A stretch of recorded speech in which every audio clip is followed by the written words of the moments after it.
Dans ce chapitre, nous allons aborder un difficile et vaste sujet. L'occulte. Il s'agit des arts cachés de la nature et des esprits, entre autres, pour résumer. Et la peur que nous allons découvrir dans ce chapitre se nomme l'occultophobie, ce qui signifie, comme vous vous en doutez, la peur de l'occulte. Mais nous allons nous concentrer plus particulièrement sur une des formes d'art occulte, le vaudouisme. À la fois une religion, à la fois un art, et surtout, ce qui fut l'origine des tourments de notre âme en peine du jour, que je vais baptiser Octave. Aussi, je pense qu'il est temps de commencer son histoire, avant que je ne commence à digresser. En ouvrant les yeux, Octave vit qu'il était allongé dans un lit, dans une jolie chambre. Il se redressa pour mieux observer l'endroit où il venait de se réveiller, quand il entendit un bruit. On aurait dit comme une exclamation. Il regarda dans la direction d'où venait le son, et devant la porte de la chambre se trouvait une domestique, au vu de la tenue que portait cette personne. Elle semblait surprise, voire choquée, en regardant Octave. Mais celui-ci n'eut pas le temps de lui demander quoi que ce soit, qu'elle partit en toute hâte de la pièce. Le jeune homme était un peu perplexe. Avait-il fait quelque chose qu'il ne fallait pas? Mais en fait, qui était-il? Pendant que les questions identitaires habituelles fusaient dans sa tête, une autre personne venait d'entrer dans la pièce précipitamment et avait pris Octave dans ses bras. Bien évidemment, il ne comprenait pas ce qui se passait. Qui était cette personne? Et en regardant vers la porte, il vit que la domestique était revenue, avec d'autres domestiques. Mais cette fois, au lieu de l'expression de surprise, on pouvait lire de la joie sur leur visage. Certains même avaient les larmes aux yeux. Quand la personne qui serrait Octave se décida à le libérer de son étreinte, il s'aperçut que c'était un homme. Il semblait assez jeune, et bien mieux habillé que les domestiques. Donc il devait être un des résidents de cet endroit. Quel bonheur de te revoir éveillé. J'ai bien cru que je t'avais perdu toi aussi. Ça va? Comment tu te sens? Bien, merci. Mais excusez-moi. Qui êtes-vous? Suite à cette question, l'expression de toutes les personnes présentes dans la pièce fut marquée à nouveau par la stupeur. Tu ne te rappelles plus de qui je suis? Octave fit non de la tête, et juste après, le regard de l'homme qui lui faisait face fut empli d'une intense colère. Puis il se retourna et quitta la pièce en ordonnant « Préparez mon frère et ramenez-moi le prisonnier dans le hall d'entrée. Je vais avoir une petite discussion avec ce sauvage. » Frère, prisonnier, sauvage, ces mots résonnaient dans la tête d'Octave, et lui rajoutaient de nouvelles questions en tête. Mais il commençait à s'inquiéter de ce qui l'attendait. Les domestiques aidèrent le jeune homme à s'habiller, malgré les protestations de celui-ci, disant qu'il pouvait se débrouiller tout seul. Et quand il vit son visage dans le miroir, il se fit la réflexion qu'il ressemblait étrangement à l'autre homme qu'il avait étreint. Après tout, était-il peut-être frère jumeau, au final?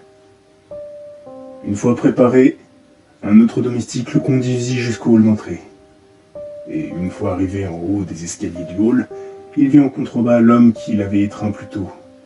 Et devant lui, 3 autres hommes. Les 3 étaient moins bien habillés, mais ne ressemblaient clairement pas à des domestiques. Surtout que l'un des 3, à la peau foncée, était à genoux, sur le sol, bâillonné, bien plus mal vêtu que les autres, et dans un sale état. Pendant que les 2 autres le tenaient par des chaînes et semblaient bien portants. À la limite, un d'entre eux s'amusait à tirer sur les chaînes du malheureux. Te voilà. Mon frère, laisse-moi te présenter le responsable de tout le mal qui nous arrive. Celui qui se disait frère de notre cher Octave pointait du doigt l'homme à genoux et enchaîné. Qu'a-t-il fait?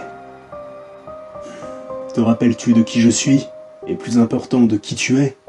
Qui est notre famille? Octave fit à nouveau non de la tête. Tu fais partie d'une lignée de nobles marchands. Cela fait des années que notre famille dirige cet endroit, et toi et moi, nous sommes les derniers descendants de cette famille. Nous vivions heureux ici avant l'arrivée de ce vicieux. Mais peu après son arrivée, ma femme, mes filles et certains de nos domestiques sont tombés dans un profond sommeil, dont ils ne se réveillent pas. C'est alors que je ne savais plus quoi faire, que toi, mon frère, tu m'as parlé des pratiques occultes du vaudou, dont certains originaires de ce pays pouvaient faire usage pour maudire les personnes qu'ils haïssaient. J'ai alors ordonné à nos hommes de trouver le sorcier qui avait jeté un sort à ma famille, et de torturer, ou même tuer tous ceux qui cacheraient ou auraient été complices. Et enfin, le malpropre que tu vois devant toi a fini par se dénoncer. Octave n'en croyait pas ce qu'il venait d'entendre. Il ne comprenait pas pourquoi quelqu'un lui jetterait un sort, et encore moins à des enfants. Est-ce parce que c'était lui qui avait parlé à son frère des pratiques vaudou, qu'il était amnésique? Et les enfants, qu'avaient-ils fait, eux? La peur envahissait le jeune homme. Retirez-lui son bâillon. Je veux l'entendre me supplier de lui laisser la vie sauve. En entendant ces mots, Octave ne savait quoi faire. Il pouvait comprendre la colère de son prétendu frère, mais le malheureux en face d'eux semblait déjà avoir été rué de coups. Finalement, les deux hommes retirèrent le bâillon de celui à genoux. Si ce sont des excuses ou des supplications que vous voulez entendre, vous allez être déçus. Alors que le frère d'Octave semblait parti pour lui mettre un coup de pied, il fut stoppé par nul autre qu'Octave lui-même. Attends, mon frère, je voudrais savoir pourquoi il a fait ça, et savoir s'il pourrait lever la malédiction. D'accord, mais c'est bien parce que c'est toi. Merci. Alors, pourquoi vous avez maudit notre famille? Si vous n'aviez pas perdu la mémoire, je vous aurais demandé si vous êtes sérieux. Attention à ce que tu dis. N'oublie pas où est ta place.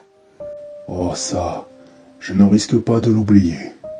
Ça fait des dizaines et des dizaines d'années que vous et votre famille maltraitez mon peuple. Vous nous avez réduits en esclavage et vous nous utilisez comme travailleurs dans vos champs, en nous traitant comme de la vermine. Alors que c'est nous qui travaillons et récoltons la marchandise qui vous permet de vivre dans le luxe. Ce que je vous ai fait, ce n'est qu'un juste retour des choses. Et plus vous vous acharnerez à nous faire du mal, pire ça sera pour vous. Libérez-nous tous et laissez-nous partir. C'est le seul moyen de ne pas aggraver les choses. Est-ce que vous laissez partir libérera ma famille de la malédiction? Non mais tu n'y penses pas. Il essaie de nous tromper. Qui nous dit qu'après être parti, la malédiction ne va pas empirer? Non, je devrais plutôt le tuer, ici et maintenant. Peut-être qu'en tuant celui qui a déclenché la malédiction, j'y mettrai fin. Je vous déconseille de faire ça. Vous risquez plus d'aggraver les choses qu'autre chose. Ce serait une grosse erreur. Ma seule erreur, c'est de t'avoir laissé en vie si longtemps. Vermine! Le frère sortit un pistolet et... Mais pourquoi tu as fait ça? Tu ne l'as pas entendu quand il disait que ça allait empirer les choses? Un mensonge honteux pour qu'on lui laisse la vie sauve et qu'on libère les siens. Mais je ne suis pas dupe. Quelques secondes après, les deux hommes qui avaient tenu les chaînes du pauvre homme qui venait de rendre son dernier souffle s'écroulèrent et commencèrent à cracher du sang. Puis ce fut au tour des domestiques qui étaient sur les lieux. Les deux frères horrifiés ne savaient plus où donner de la tête. Et alors que l'un d'eux se demandait ce qui se passait en lâchant son arme au passage, l'autre savait très bien ce qui se passait. La malédiction n'avait pas pris fin. Mon frère, que se passe-t-il? C'est toi l'expert en malédiction et autres légendes locales. Je ne sais pas. La malédiction semble avoir empiré après que tu aies tué l'homme qui en était à l'origine. Un peu comme il te l'avait dit. Foutaise. Quelqu'un d'autre doit avoir lancé la malédiction. Je le trouverai et je le tuerai. Je les tuerai tous. Alors que le frère d'Octave essayait de calmer les victimes de la malédiction, qui étaient alors pris de violents spasmes et que du sang semblait sortir de tous les orifices possibles, un cri déchirant se fit entendre du côté du frère. Et quand Octave regarda dans la direction du cri, il vit son frère en train de se faire attaquer par les domestiques qui commençaient à le mordre et à lui arracher des morceaux de chair. Le jeune homme s'éloigna d'un coup des personnes maudites, mais il ne pouvait déjà plus rien faire pour son frère, qui semblait déjà enseveli sous un tas de domestiques tachés de sang. Ses cris déchirants résonnant dans toute la salle. Tout autour d'Octave, les maudits se relevaient lentement. Des gémissements et des grognements se faisaient entendre de tous les côtés, et les victimes de la malédiction semblaient dépourvues de vie. Leur regard était vide, et ils titubaient doucement vers Octave, qui était encerclé par une dizaine d'entre eux. Même ceux qui étaient sur son frère avaient rejoint le groupe. Octave n'osa même pas regarder du côté de là où se trouvait son frère, de peur de voir quelque chose d'ignoble. Et alors qu'il reculait d'un pas, il posa le pied sur quelque chose. C'était l'arme de son frère. Il le récupéra et pria pour qu'il reste au moins une balle. Et... le pistolet sur sa tempe, il avait appuyé sur la gâchette. Cette histoire fut un véritable carnage, même si, pour la plupart, c'étaient des pantins sans volonté que le village a utilisés pour donner plus de vie à ce cauchemar. Voir dans quel état ils ont fini, avant que je ne ramène tout ce bon monde dans leur cage, n'est jamais bien agréable. Et dire que même une fois brisées, ces pauvres âmes n'ont pas le droit à la paix. Enfin, en ce moment, vu qu'il n'y a pas de nouveaux venus au village, je pense qu'on peut considérer qu'elles sont en vacances. J'imagine qu'il vaut mieux en rire qu'en pleurer.